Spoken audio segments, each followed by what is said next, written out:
मेरे प्रिय कैडेट्स, आप सभी को नमस्कार। आज हम पाठ संख्या 9 का जो इसका शीर्षक है दिल्ली, इसके अंतर्गत पिछले वीडियो में दिल्ली के विभिन्न स्थानों में से लाल किला और कुतुब मीनार का अध्ययन किया, उसका विस्तृत अध्ययन किया। अब हम जो है अगला संसद भवन जो गोलाकार है, इसके बारे में हम अध्ययन करेंगे।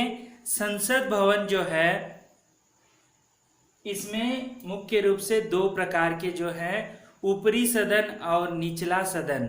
जैसे ऊपरी सदन में यानी ऊपर नहीं, अंदर ही दो सदन हैं, जैसे कि राज्यसभा और लोकसभा। राज्यसभा की संख्या होती है 245, राज्यसभा की जो है संख्या है, और इसमें 12 सदस्यों को जो है राष्ट्रपति चुने जाते हैं। बाकी के जो है विधान परिषद विधानसभा के सदस्य जो है चुनते हैं, और वहाँ के जो विधानसभा और विधान परिषद की संख्या के अनुसार जो जिन जिन राज्य में सदस्यों की संख्या राज्यसभा के लिए जो है चुनायित किए जाते हैं, उनकी संख्या। तो उसके बाद इसकी अवधि 2 वर्ष होती है राज्यसभा की, और यहाँ पर प्रति 2 वर्ष के बाद यहाँ पर चुनाव होता है, इस प्रकार। और दूसरा है लोकसभा। लोकसभा की संख्या है 545, और लोकसभा भारतीय संसद का निचला सदन है। और देखिए यहाँ पर लोकसभा जो है 5 वर्ष का इसकी अवधि होती है, 5 वर्ष की। और यहाँ पर जो है इसके चुनाव कैसे होते हैं, जैसे 18 साल के जो वोटिंग कार्ड है वे इनको चुनते हैं, उनके द्वारा चुने जाते हैं। और जिसकी बहुमत होती है, जिसकी पार्टी की बहुमत होती है, वही सत्ता यहाँ पर स्थापित करता है लोकसभा में। और इनमें से एक नायक को प्रधानमंत्री बनाया जाता है, अन्यों को अन्य पद दिया जाता है। और अब प्रस्तुत जो लोकसभा के नायक है यानी प्रधानमंत्री जो कहते हैं हम, श्री नरेंद्र मोदी जी हैं। और इस प्रकार संसद के 2 भवन हैं, जैसे 2 यहाँ पर लोकसभा और राज्यसभा को आप देख सकते हैं। उसी प्रकार इसके थोड़ी बहुत हम जानकारी यहाँ पर भी किस प्रकार है उसे देखेंगे। नई दिल्ली की शोभा अनोखी है। अनोखी यानी विस्मयकारी, यानी देखने के लिए अनमोल है जो शोभा है इसकी दिल्ली की। जिसे भारत सरकार का सचिवालय यहीं पर है। सचिवालय मैंने बताया ना, दिल्ली में तीनों जो हैं वहां पर मुख्यालय जो है कार्यपालिका, संसद और न्यायपालिका, तीनों जो मुख्यालय यहाँ पर ही हैं। संसद भवन बड़ा रमणीय है। रमणीय यानी जो देखने के लिए बहुत ही आकर्षक कहे जा सकते हैं। यह गोलाकार सदन संसार में निराला है। इसका देखिए चित्र कैसा है, यहाँ पर आप देख सकते हैं गोलाकार है, ठीक है। उसी प्रकार लोकसभा मैंने अभी बताया आपको, जैसे राज्यसभा के अधिवेशन इसी सदन में होते हैं। देखिए लोकसभा हो राज्यसभा हो, यहाँ पर जो है आजकल महामारी विश्व में महामारी जो चल रही है कोविड-19 की, यहाँ पर भी किस प्रकार हम लॉकडाउन करें, सभी राज्यों में किस प्रकार लॉकडाउन होना चाहिए, अनलॉक कैसे करना है, यहाँ पर पूरी जो है लोकसभा में हो राज्यसभा में चर्चाएं करते हैं। जो सभी संसद है यहाँ पर, एमपी हो, ये सभी यहाँ पर जो हैं चर्चा करते हैं, नए नए कानून यहाँ पर लाते हैं, ठीक है, बनाते हैं, लाते हैं, ठीक है। तो इस प्रकार इसकी थोड़ी बहुत हम संसद भवन की जो छोटी सी एक वीडियो है उसे हम देखकर और इसका विस्तृत अध्ययन करेंगे, जो इस प्रकार है। दोस्तों, आइए आज हम बात करते हैं संसद भवन के बारे में। संसद भवन का निर्माण 1921 से 1927 के दौरान किया गया था। संसद भवन नई दिल्ली का बहुत ही शानदार इमारतों में से एक है। यह विश्व के किसी भी देश में विद्यमान वास्तुकला का एक उत्कृष्ट नमूना है। इसकी तुलना विश्व के सर्वोत्तम विधान भवनों के साथ की जा सकती है। यह एक विशाल वृत्ताकार भवन है। इसका व्यास 508 फुट तथा घेरा 533 मीटर है। यह लगभग 6 एकड़ क्षेत्र में फैला हुआ है। भवन के 12 दरवाजे हैं। पहली मंजिल पर खुला बरामदा हल्के पीले रंग के 144 चित्ताकर्षक खंभों की कतार से सुसज्जित है। प्रत्येक खंभे की ऊंचाई 27 फुट है। भले इसका डिजाइन विदेशी वास्तुकारों ने बनाया था, इस भवन का निर्माण भारतीय सामग्री से तथा भारतीय श्रमिकों द्वारा किया गया था। तभी इसकी वास्तुकला पर भारतीय परंपराओं की गहरी छाप है। इस भवन का केंद्रीय कक्ष सेंट्रल हॉल का विशाल वृत्ताकार ढांचा है। केंद्रीय कक्ष के गुंबद का व्यास 98 फुट तथा इसकी ऊंचाई 118 फुट है। विश्वास किया जा सकता है कि यह विश्व के बहुत शानदार गुंबदों में से एक है। भारत की संविधान सभा की बैठक 1943 से लेकर 1949 इसी कक्ष में हुई थी। 1947 में अंग्रेजों से भारतीयों के हाथों में सत्ता का ऐतिहासिक हस्तांतरण भी इसी कक्ष में हुआ था। इस कक्ष का प्रयोग अब दोनों सदनों के अभिभाषण के लिए किया जाता है। कक्ष राष्ट्रीय नेताओं के चित्रों से सजा हुआ है। केंद्रीय कक्ष के 3 ओर लोकसभा, राज्यसभा और ग्रंथालय के 3 कक्ष हैं। उनके बीच सुंदर बगीचा है जिनमें हरी हरी घास के लॉन तथा फव्वारे हैं। तीनों कक्षों के चारों ओर एक 4 मंजिला वृत्ताकार इमारत बनी हुई है, जिसमें मंत्रियों, संसदीय समितियों के सभापतियों और पार्टी के कार्यालय, लोकसभा तथा राज्यसभा सचिवालय के महत्वपूर्ण कार्यालय और संसदीय कार्य मंत्रालय के कार्यालय भी यही है। पहली मंजिल पर 3 अन्य कक्षों का प्रयोग संवाददाताओं द्वारा किया जाता है। संसद भवन के पूर्व तल पर गलियारे की बाहरी दीवार पर अनेक दिव्य चित्रों से सजाया गया है, जिनमें प्राचीन काल से भारत के इतिहास तथा पड़ोसी देशों के साथ भारत के सांस्कृतिक संबंधों को प्रदर्शित किया गया है। लोकसभा के कक्ष में आधुनिक ध्वनि व्यवस्था है। दीर्घाओं में छोटे छोटे लाउड स्पीकर लगे हुए हैं। संसदीय माइक्रोफोन के पास आए बिना ही अपनी सीटों से बोल सकते हैं। राज्यसभा कक्ष लोकसभा कक्ष की भांति है। यह आकार में छोटा है, इसमें 250 सदस्यों के बैठने के लिए स्थान है। केंद्रीय कक्ष के दरवाजों के ऊपर हमें पंचतंत्र से संस्कृत का एक पद्यांश देखने को मिलता है, जिसका अर्थ है यह मेरा है तथा वह पराया है। इस तरह की धारणा संकीर्ण मन वालों की होती है, किंतु विशाल हृदय वालों के लिए सारा विश्व ही उनका कुटुंब होता है। वासुदेव कुटुंबकम। दोस्तों, मुझे उम्मीद है इस प्रकार हमने संसद भवन का जो है विस्तृत अध्ययन किया। अगला जो दिल्ली के अंतर्गत आने वाला जो स्थान है राष्ट्रपति भवन। राष्ट्रपति जो भारत के पहले प्रजा माने जाते हैं, हमारे आज के यानी इस जो है राष्ट्रपति श्री रामनाथ कोविंद जो 14वें राष्ट्रपति बने हैं और राष्ट्रपति भवन में ही उनका निवास स्थान है। इसकी जानकारी देखेंगे अब हम। राष्ट्रपति भवन भारत के राष्ट्रपति का निवास स्थान है।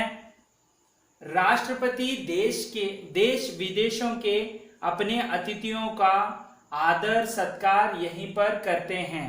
देखिए ये चित्र जो है राष्ट्रपति भवन का है और यहाँ पर जो है राष्ट्रपति जो देश विदेश से जो आते हैं अतिथियों का आदर सत्कार यहीं पर किया जाता है। अतिथि जैसे हमारा एक सूक्ति है, जैसे अतिथि देवो भव, अतिथियों जैसे भगवान का रूप होता है, उनको यहाँ पर आदर और सत्कार सम्मान के रूप में यहाँ पर यहीं पर किया जाता है।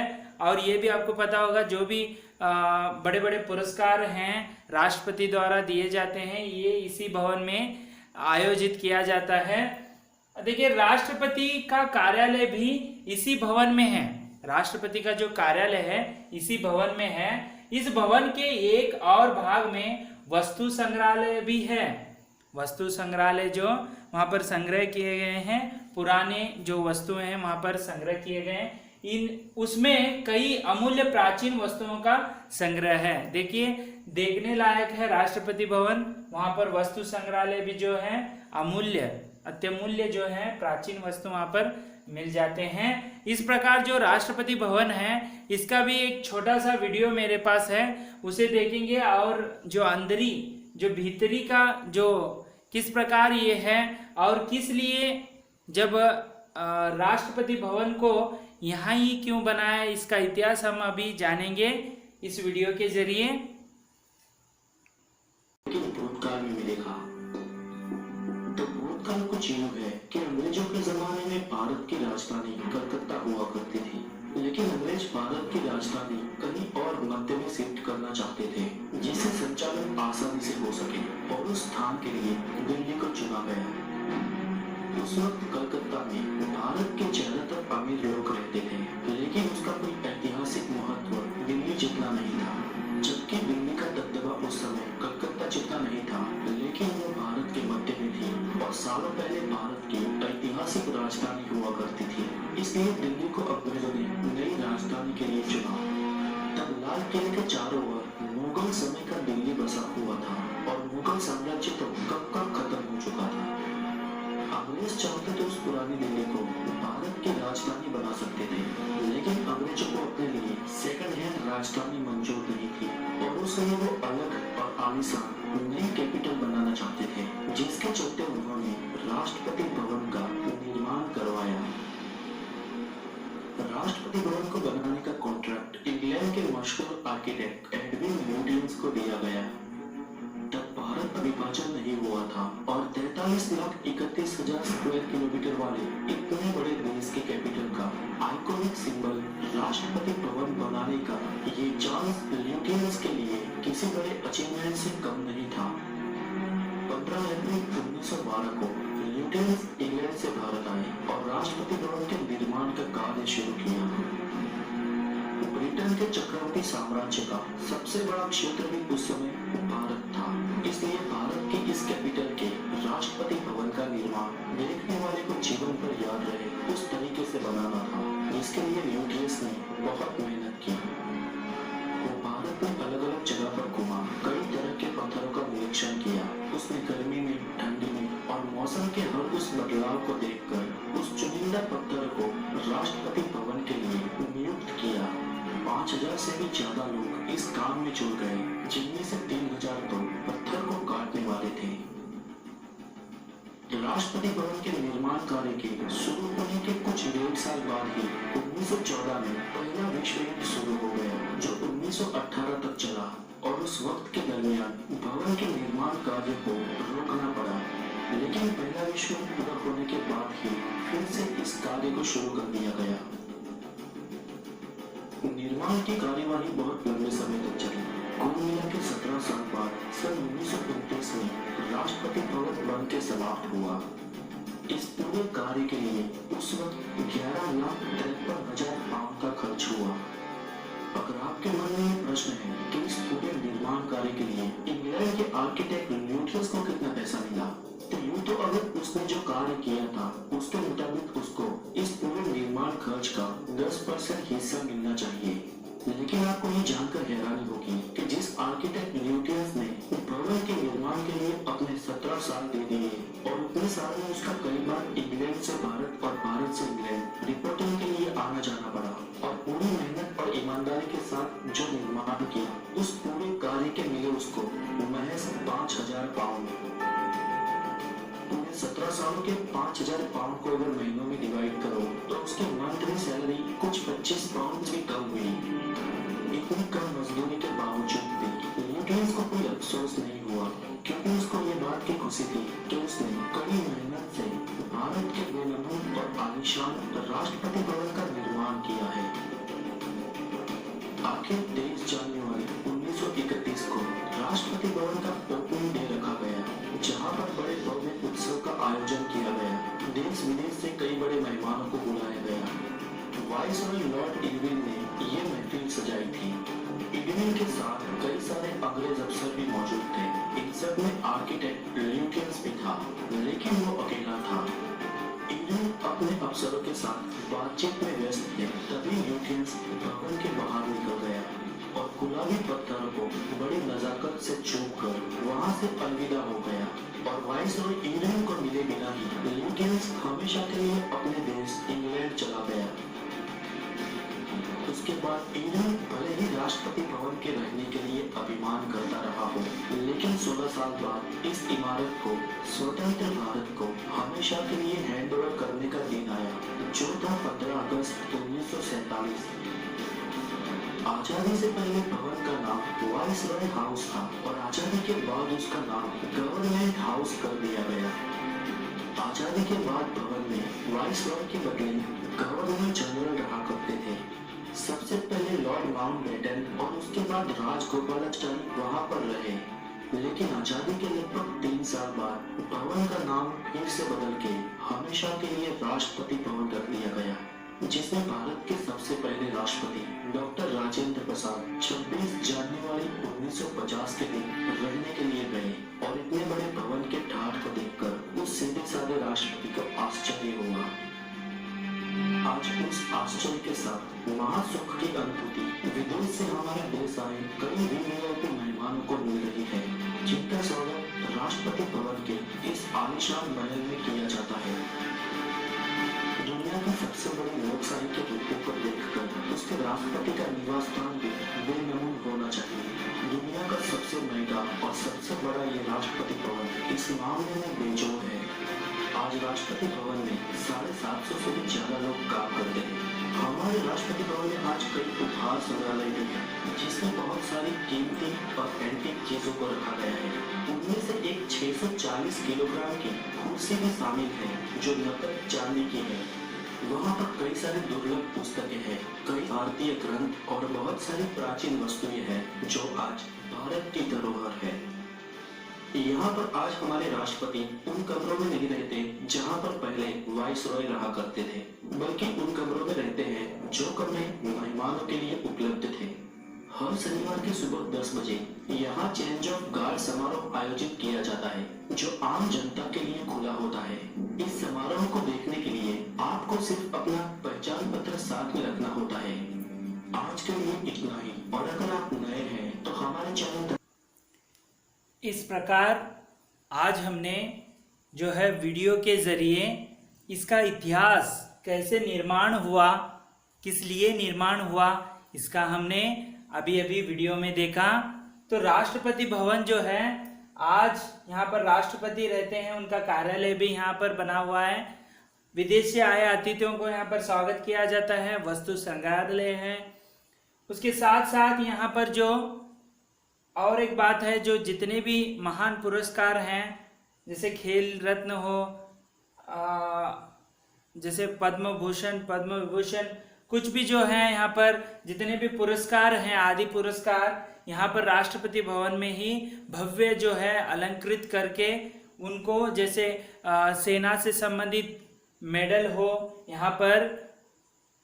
यहाँ पर आयोजन किया जाता है इस राष्ट्रपति भवन में और उनको प्रदान किया जाता है।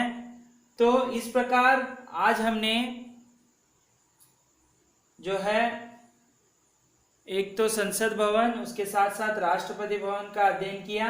इसके साथ साथ दिल्ली में इसके अलावा राजघाट वहां पर देखने को मिलता है, शांतिवन, जंतर मंतर, यहाँ पर बहुत सारे यहाँ पर आंदोलन किए गए हैं। कनॉट प्लेस, उसके बाद बिरला भवन, लक्ष्मी नारायण का मंदिर आदि अनेक जो दर्शनीय स्थान जो हैं दिल्ली में आपको देखने के लिए मिलेंगे। आपको यदि समय मिल गया, यदि आप छुट्टियों में एक बार दिल्ली को जाकर आइए, वहाँ पर जो देश की राजधानी है, वहाँ पर जो देखने ऐतिहासिक स्थल हैं और इन सारे जो स्थलों को आप एक बार देखकर आइए।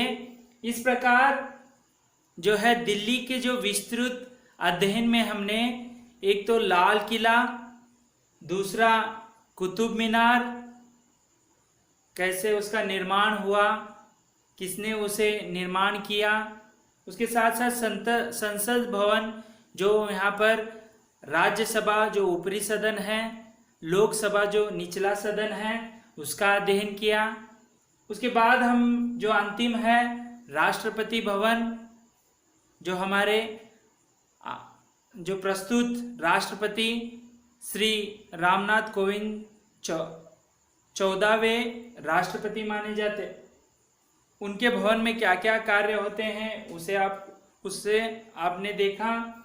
उसके साथ साथ यहाँ पर राजघाट, शांतिवन, जंतर मंतर जो आदि हैं, यहाँ पर बिरला भवन, लक्ष्मी नारायण मंदिर, ये सभी जो हैं यहाँ पर विभिन्न स्थान जो हैं आप देख सकते हैं। दिल्ली बहुत ही शानदार है, देखने के लिए ऐतिहासिक स्थल हैं। आप एक बार जो इस प्रकार इस पाठ के अंतर्गत पूरी जो जानकारी है स्थलों की वीडियो के जरिए, साथ साथ यहाँ पर दिए गए कुछ जानकारी के साथ आप इस पाठ का विस्तृत अध्ययन किया, तो अब हम इसके जो प्रश्नोत्तर पर चर्चा है वो अगले वीडियो में करेंगे। तब तक के लिए धन्यवाद।